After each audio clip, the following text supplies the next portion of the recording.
A seemingly harmless internal message shattered every ounce of trust I had for the company, where I'd poured my youth and dedication. But what my boss didn't know was this: I had quietly gathered enough evidence to turn the trap he set into the very blade that would destroy his career. This is the story of how I transformed a stolen 20% into a $3 million payback and a debt of honor repaid in full. The email arrived at 4:47 p.m. on a Thursday. I remember the exact time because I was watching the clock, waiting to leave early for my nephew's birthday party. The subject line read, FY budget adjustments, action required.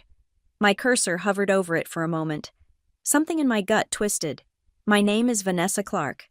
At 34, I was the youngest department head at Pinnacle Edge, a creative marketing firm that had exploded from a startup to a major player in just 5 years. I'd been there since the beginning, when we worked out of a converted warehouse with exposed pipes and dreams bigger than our budget. I clicked open the email from our CEO, Adam Whitaker. Dear Vanessa, due to necessary financial restructuring, we're implementing targeted adjustments to the bonus structure. Your department's exceptional performance is recognized and valued. However, market conditions require a 20% reduction in your personal bonus allocation. This difficult decision ensures the company's continued growth and stability. The adjustment is effective immediately for the current fiscal year. Best regards, Adam. I read it 3 times. Each time, the words seemed more surreal. 20%. After I'd led the Morrison Industries campaign that brought in $47 million, after my team pulled 60-hour weeks to save the Hartwell account, after we delivered the highest profit margin in company history, my hands trembled as I clicked through to the company's internal financial portal. There it was, my projected bonus of $125,000 slashed to $100,000. $25,000 gone, just like that. I stood up, needing air. Through my office window, I could see Adam's corner suite. He was laughing, pouring scotch for Brett Nolan, our CFO, and 2 other executives, celebrating. Probably. The irony wasn't lost on me. My phone buzzed. A text from Sarah, one of my senior strategists. Did you see the bonus email? This is bullshit. I walked to her desk. She showed me her screen. Her bonus had been cut too, but only by 5%. I checked with others. Tom from Creative 8% cut, Maya from Digital 6%, but mine, the full 20%. Something's not right, Sarah whispered. I heard from accounting that the executive bonuses are intact. Actually, Adam's went up by 15%. That night, I skipped the birthday party. I sat in my apartment with a glass of wine and my laptop, digging through every financial report I could access. What I found made my blood run cold. The company had posted record profits. Our clients were thrilled. We'd exceeded every metric. There was no financial restructuring. There was no market condition that justified cutting bonuses. But there was a pattern. The deepest cuts hit department heads who'd questioned Adam's decisions in meetings. People who'd pushed back on his pet projects. People like me. I'd challenged him last month about diverting funds from employee training to his executive retreat in Aspen. I'd questioned the wisdom of hiring his golf buddy as a consultant at $400 an hour. I'd been doing my job protecting my team and the company's interests, and this was my reward. I pulled up the email again, that clinical corporate language designed to make theft sound reasonable.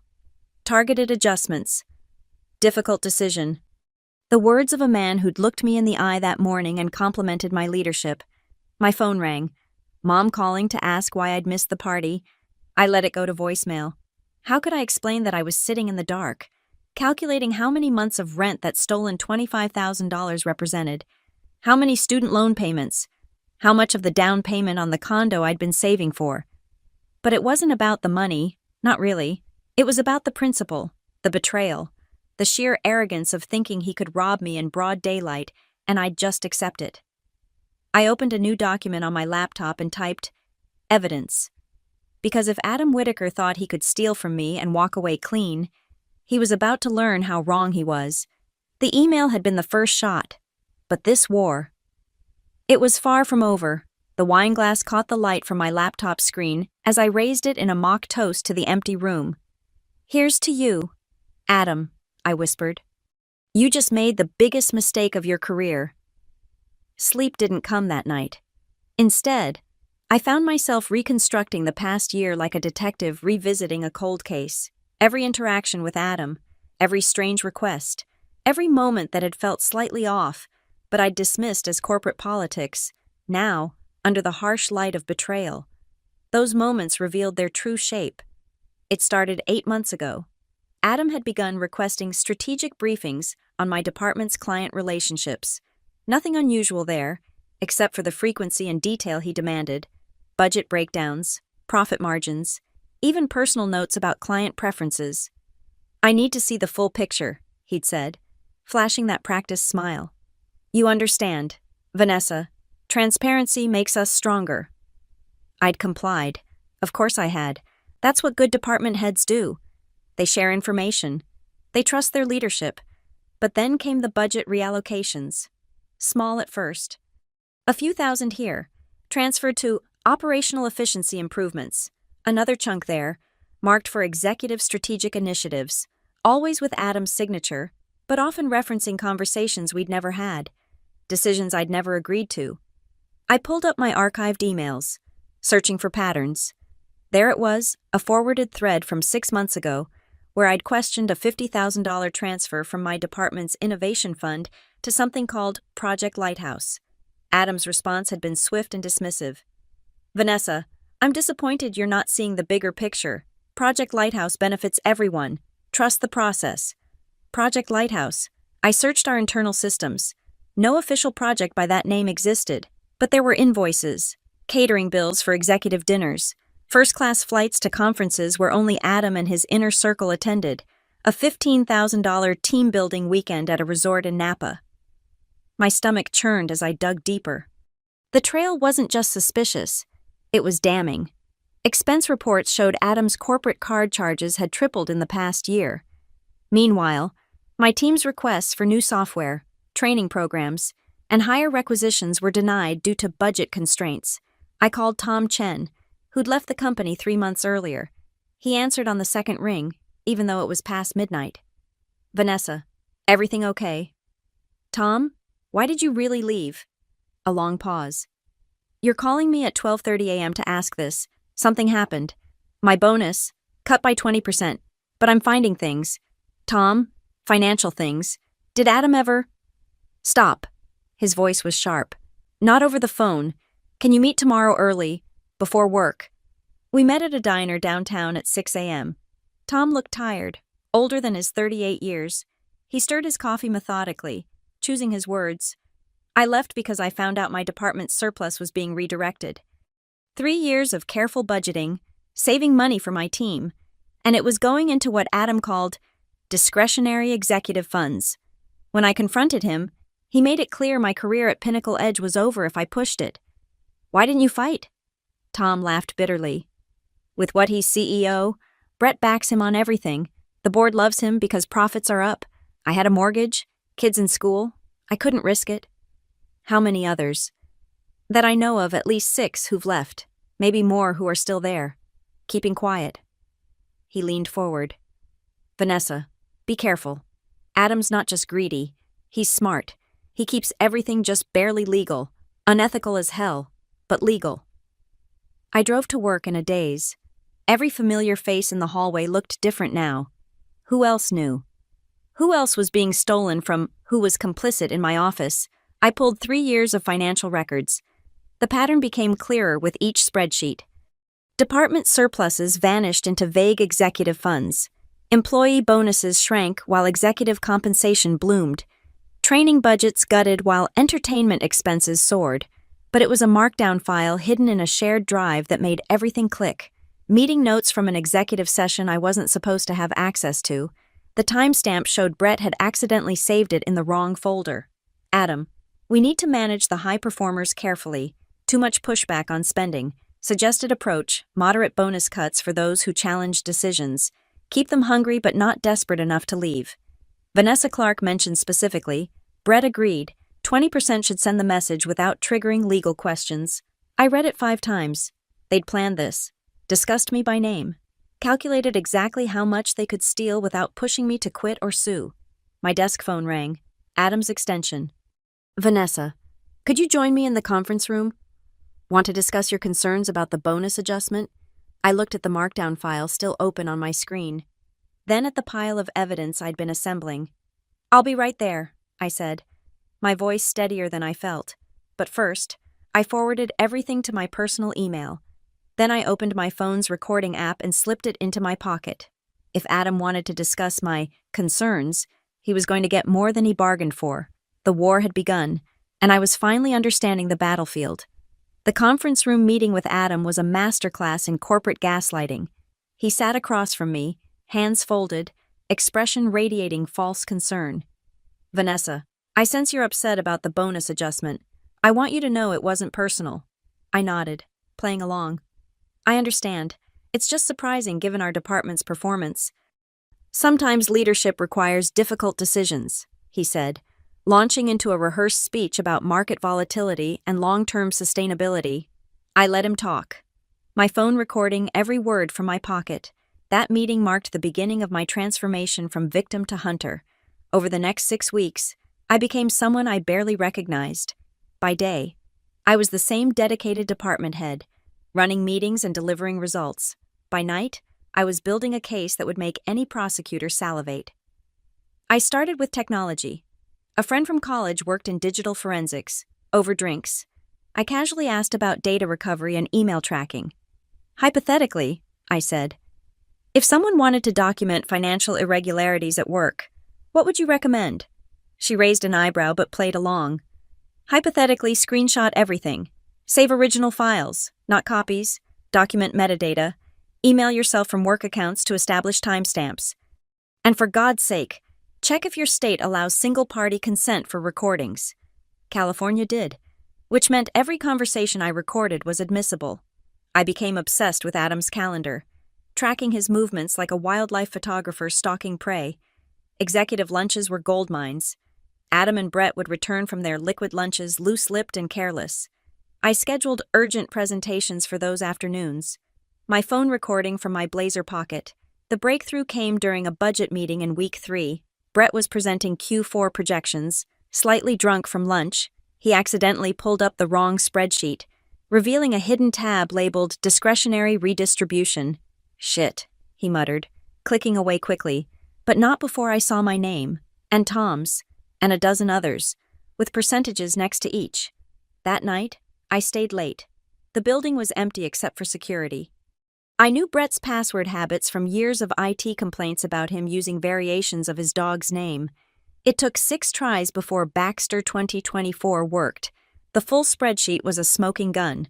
2 years of systematic bonus theft, targeting employees who questioned executive decisions, over $3 million redirected to executive discretionary funds. But the real revelation was in the email folder labeled Private AWBN.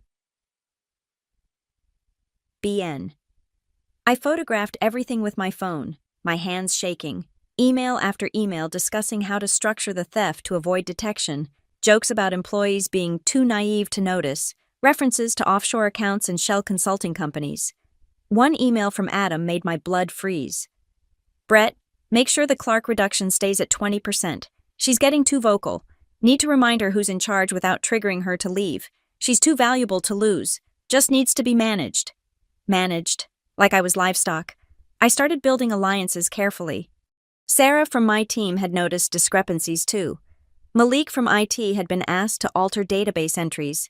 Jennifer from HR had processed suspicious termination packages, one by one. I gathered their stories, their evidence, their anger. We met in secret, like a resistance movement. Coffee shops in different neighborhoods, encrypted messages, shared documents on personal drives. Everyone had pieces of the puzzle. Together, we had a complete picture of corporate theft that would shock even the most cynical observer. The most damning evidence came from an unexpected source. Adam's assistant, Patricia, had been with the company for 15 years. She'd watched him transform from an ambitious VP to a corrupt CEO. When I carefully approached her, she surprised me. "I've been waiting for someone like you," she said quietly, closing her office door. "Someone brave enough to do something." She handed me a USB drive. "Every email he's asked me to delete, every revised document, every off-the-books meeting, 15 years of dirt, honey, make it count." By week 5, I had 147 GB of evidence, financial records, emails, recordings, testimonies from 14 employees, proof of $3.2 million stolen over 2 years, evidence of tax evasion, fraud, and conspiracy. But I needed one more thing, the killer blow. Adam had a habit of holding private strategic sessions with Brett every Friday at 4 p.m. in his office. No agenda, no minutes. Just two executives behind closed doors. I'd always wondered what they discussed. On Friday of week 6, I had my answer. Earlier that day, I'd planted a voice-activated recorder behind a picture frame during a morning meeting in Adam's office. The quality wasn't perfect, but it was clear enough. "The Q1 bonuses are coming up," Adam's voice said. "I'm thinking we expand the program, maybe 30% cuts for the troublemakers." "Risky," Brett replied. "What if someone figures it out?" "Who's going to figure it out? They're employees, not forensic accountants. Besides, by the time they might notice, we'll have moved the money through Lighthouse, clean as a whistle." "What about Clark? She's been quiet lately," Adam laughed. "I told you 20% would put her in her place. She's learned her lesson. Probably grateful to still have a job." I sat in my car listening to the recording, my hands gripping the steering wheel. Grateful to still have a job. The arrogance, the contempt, the absolute certainty that they were untouchable. I thought about Tom, driven out for asking questions, about the dozens of employees who'd had their futures stolen to fund executive excess, about every late night my team had worked while Adam spent their money on wine and golf. They thought they were untouchable. They were wrong. I picked up my phone and scrolled to a contact I'd added but hadn't called yet. Madeline Griggs, the attorney who'd taken down 3 corrupt CEOs in the past 5 years. The Wall Street Journal had called her the executive killer. She answered on the first ring. "Ms. Clark, I've been expecting your call." "How did you—" "Patricia Hernandez is an old friend. She said you might need my help. How about we meet Monday morning and discuss how to turn your evidence into justice?" I smiled for the first time in weeks. "I'll bring everything." "Bring copies," she said. "The originals go in my safe. And Ms. Clark, stop recording now. From this point forward, let me handle the surveillance. You've done excellent work. But it's time to prepare for war." The trap was set. Now it was time to spring it. Madeline Griggs's office occupied the top floor of a glass tower that scraped the San Francisco sky. I arrived at 7 a.m. Monday, carrying 2 briefcases full of evidence and a laptop bag with digital copies. My hands were steady now. The nervousness had crystallized into cold determination. Madeline stood at her window, watching the city wake up. At 62, she radiated the kind of power that came from decades of winning impossible battles. Her silver hair was pulled back severely, her suit sharp enough to cut glass. "Coffee," she offered, gesturing to a sideboard with an elaborate espresso machine. "Please, black." She smiled. "Good. We'll need the caffeine. This is going to be a long morning." For 3 hours, I laid out everything: the spreadsheets, the emails, the recordings. Madeline took notes on a legal pad, occasionally asking sharp questions that revealed just how deeply she understood corporate malfeasance. When I finished, she leaned back and studied me. "This is exceptional work, Vanessa. Most whistleblowers come to me with suspicions and fragments. You've brought me a fully prosecutable case. So we can win." "Win," she laughed, but it wasn't a pleasant sound. "We're going to destroy them. But first, we need to understand what winning looks like for you. Criminal prosecution, civil lawsuit, or something more. Creative. I want my money back, everyone's money back, and I want Adam and Brett finished. Not just fired, finished." Madeline's smile turned predatory. "Now you're speaking my language. Here's what we're going to do. First, we turn your criminal evidence into leverage. The threat of federal prosecution is a powerful motivator. Second, we build a civil case that will terrify their insurance carriers. Third, we give the board of directors a choice: clean house or watch their company burn." She pulled out a whiteboard and started mapping strategy. "We need to move fast but carefully. Adam's not stupid. He'll sense something's wrong if you change your behavior. Can you keep playing the defeated employee for another few weeks?" "I've been doing it for 6 weeks already." "Good. Now, let's talk about your allies. You mentioned 14 employees with evidence. I'll need to meet with each of them." Over the next 2 weeks, Madeline's team worked like a legal SWAT unit. They interviewed every ally, documented every piece of evidence, and built a case that was bulletproof. Meanwhile, I maintained my facade at work, even as the noose tightened around Adam's neck. The first crack in Adam's armor came from an unexpected source. Patricia, his assistant, had been feeding us his schedule and conversations. She informed us that Adam had started shredding documents and deleting files. "He's spooked," Madeline said during one of our evening calls. "Someone tipped him off that questions are being asked. Time to accelerate our timeline."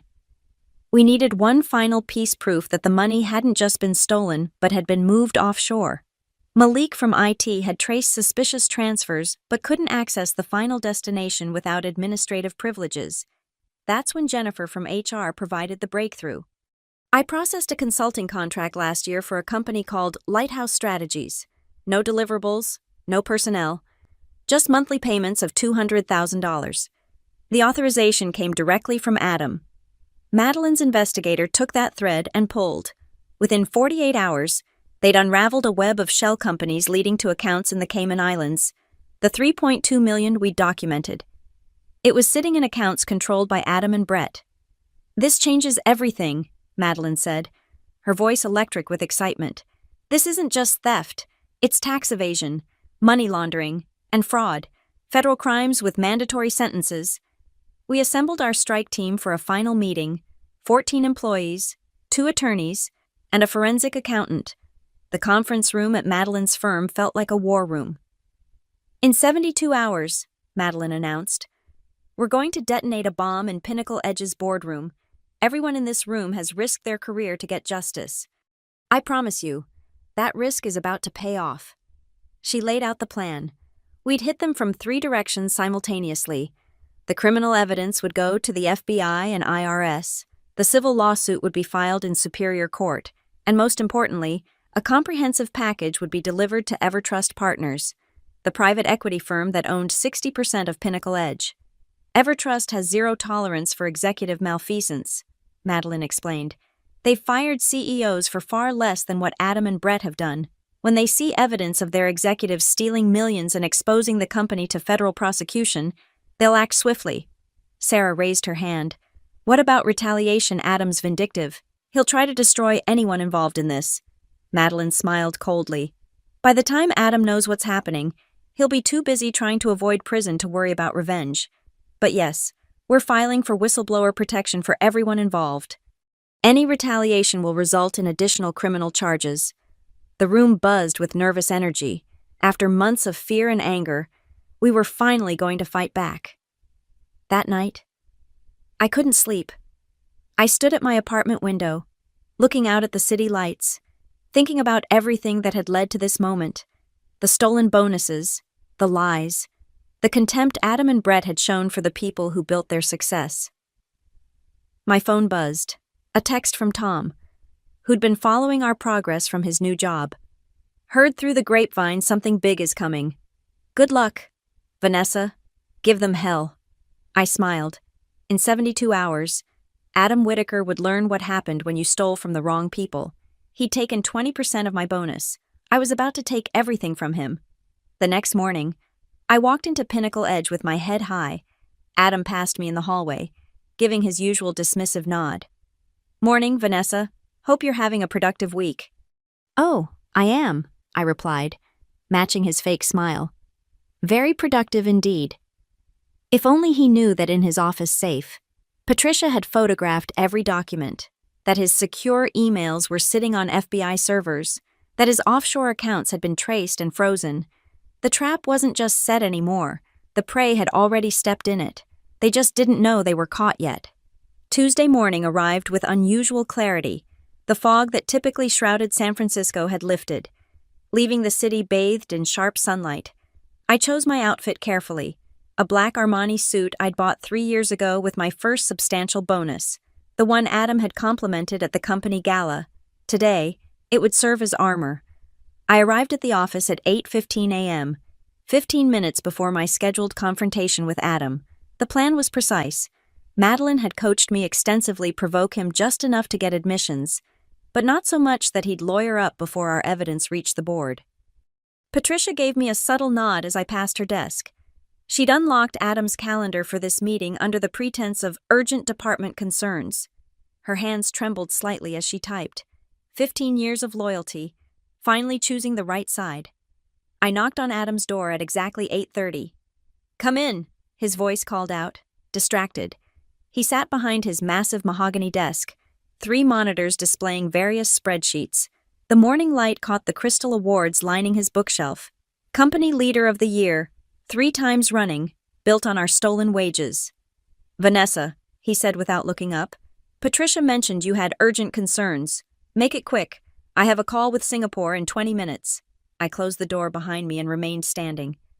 "Where's my money?" "Adam." His fingers stopped typing.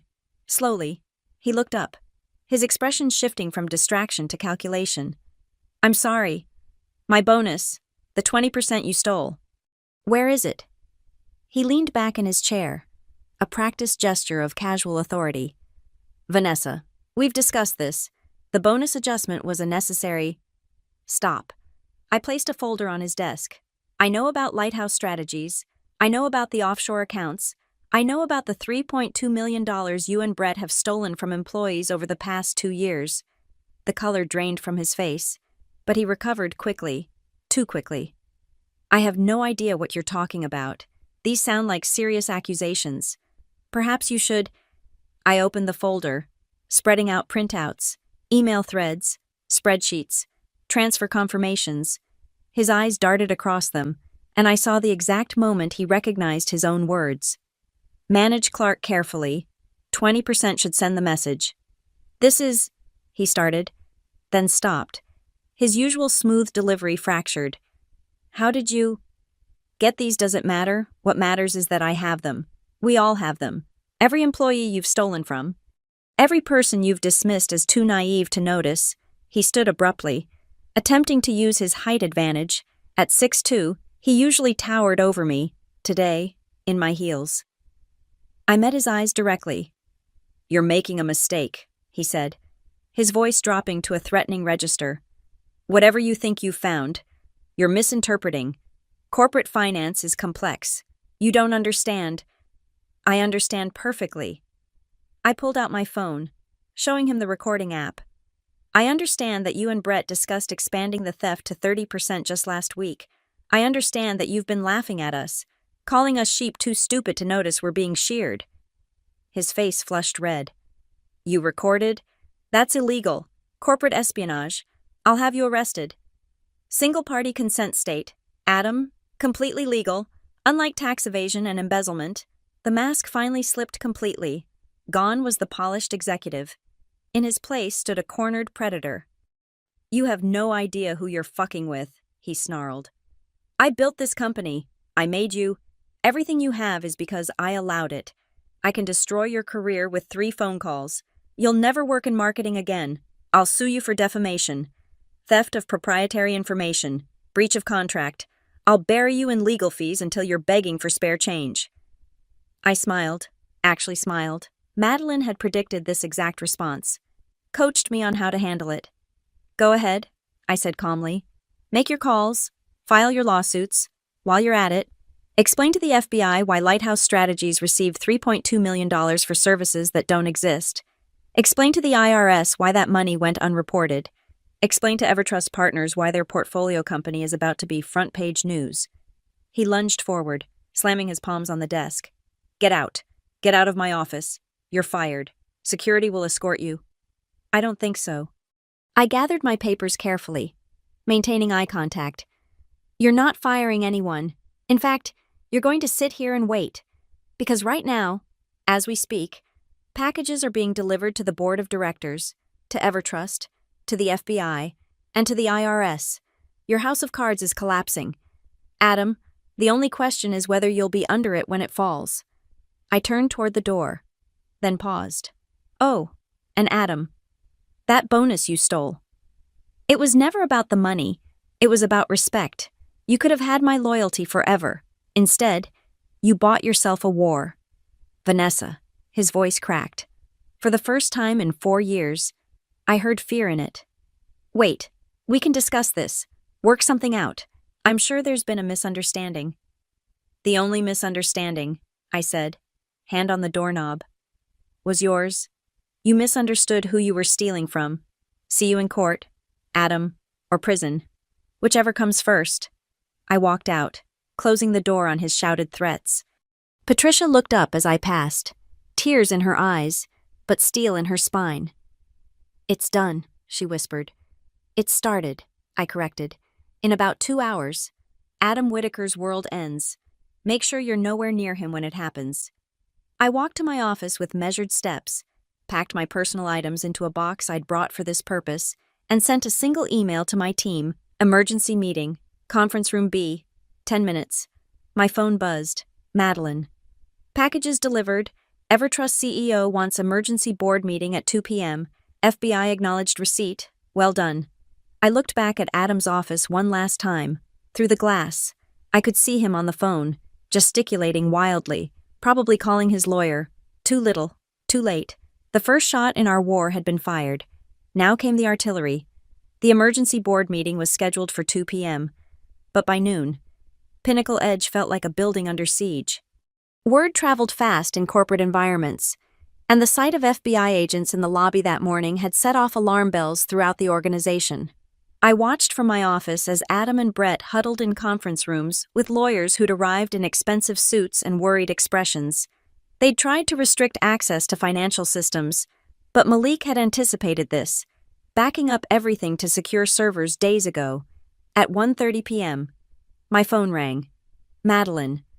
Vanessa, Evertrust just called. They want you at the board meeting. Me, why? Because Marcus Iger, their managing partner, read our package and nearly had a stroke. He wants to hear directly from the person who uncovered this. Can you handle facing Adam in that room? I've been preparing for this moment for 2 months. Good. Bring your evidence files. And Vanessa, this is where we go for the jugular. The Evertrust Partners building was a monument to corporate power. Black granite and glass rising 40 stories above the financial district. I'd never been above the 3rd floor. Today, security escorted me directly to the penthouse boardroom. The room was already filled when I arrived. 12 board members sat around a polished table that probably cost more than my annual salary. Adam and Brett were at the far end, flanked by 3 lawyers. Adam's eyes locked onto mine with pure hatred. Marcus Iger stood as I entered, at 70. He still commanded the room with the presence of someone who'd built and destroyed dozens of companies. His expression was carved from stone. Ms. Clark, thank you for joining us. Please, sit.